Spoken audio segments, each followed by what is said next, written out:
How we doing, folks? Your host Moose here on the Pitt Panthers Football Network in the 2020 offseason here as we get ready for Season 5 of our Pitt Panthers Football Dynasty, and we take a look at our final recruiting class heading into the 2020 season as they were constructed by the game. So the biggest thing we had is we're going to reveal the recruiting class of 2020 renamed here in this episode, so you can see everybody who we brought in, some of their key attributes, their ratings as they were brought in to the team, as well as their original names, stars, etc. And we'll take a look at, thanks to all the great suggestions by you guys all over the place, we were able to get some fantastic names to be able to create some wonderful backstories and different things for the great players that are going to join the Pitt Panthers in this upcoming season. So you can take a look there at the renaming across the board. We'll also take a look at the players and get a look at like the gear they'll be wearing, and you can take a look at their full statistics, especially if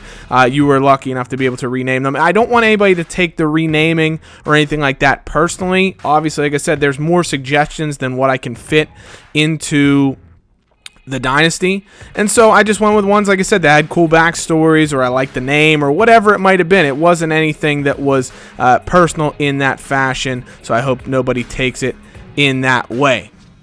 So we look at our offensive line recruits first. I don't typically change the name of offensive linemen. Plus, I actually liked some of these guys' names. Antonio Ryan comes in. He'll be a new left tackle for us. Really liked him.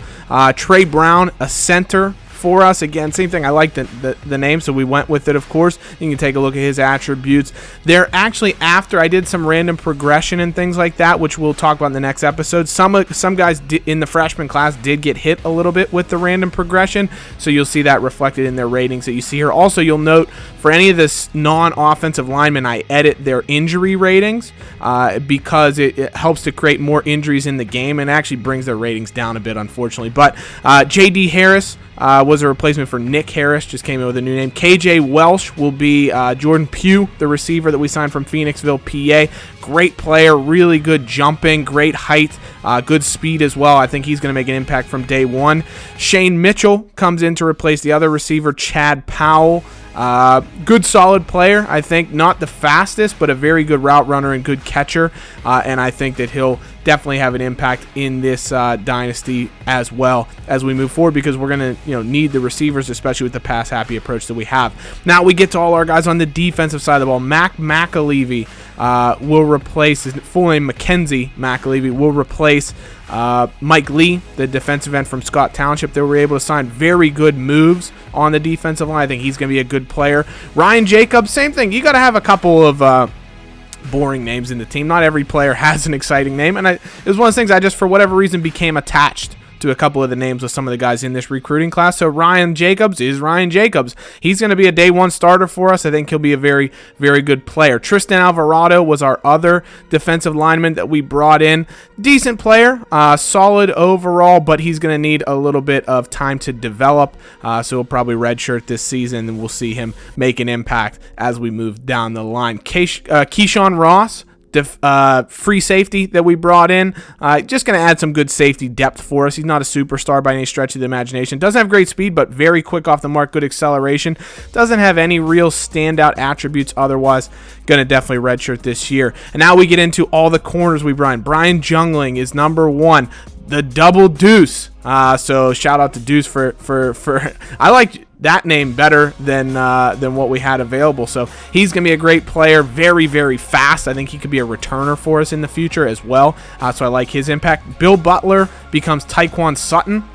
He's got good speed, very good coverage already. Another guy that I think can have an impact on both sides of the football. Potentially, either getting into the backfield or playing receiver if he doesn't get a ton of snaps at corner. Damian Vector is the replacement for Billy Jacobs. He's going to be one of our top three corners this year, alongside Artis Scott and the man you're going to see next. But Damian Vector, good player out of West Virginia, good backstory that we'll get into a bit later on. But going to be a good player for us. And finally, Scott Whaley lived in Florida with his grandma. It was a good backstory. Wears number 43 because his grandmother, originally from Pittsburgh, was a Steelers fan, and so he idolized Troy Polamalu growing up. He's a guy that could play at safety if we needed him to, but he'll probably be one of our starting 3 corners, either nickel or one of the starting corners on the outside, because he has very good size and good speed as well. And I really, same thing, I got attached to the name Scott Whaley and just wanted to use it. His nickname is Killer because his favorite movie growing up was Free Willy. His last name's Whaley, so he's the Killer Whaley. Love it. And I'm really excited to get the season underway. Probably going to have, just to give you guys an update here, 2 more episodes before we fully get into the season. One episode will be going over roster moves and things like that. Any position changes we may have had to make, red shirt choices, look at the depth chart, things of that nature. And then the final episode will be the season preview. As you know, I love getting into that, making the graphics for that. We'll take a look at our projected lineup. We'll take a look around the ACC at the projections there, the big teams in the NCAA, and any important information that may also be good to share. So thanks guys so much for watching. Hope you guys are happy with what was brought in, and it'll be exciting to get season 5 underway. Really excited to see what these guys can do. So as always, guys, have a great day. Thanks so much for watching. Take care. We'll see you soon. Hail to Pitt. Bye-bye.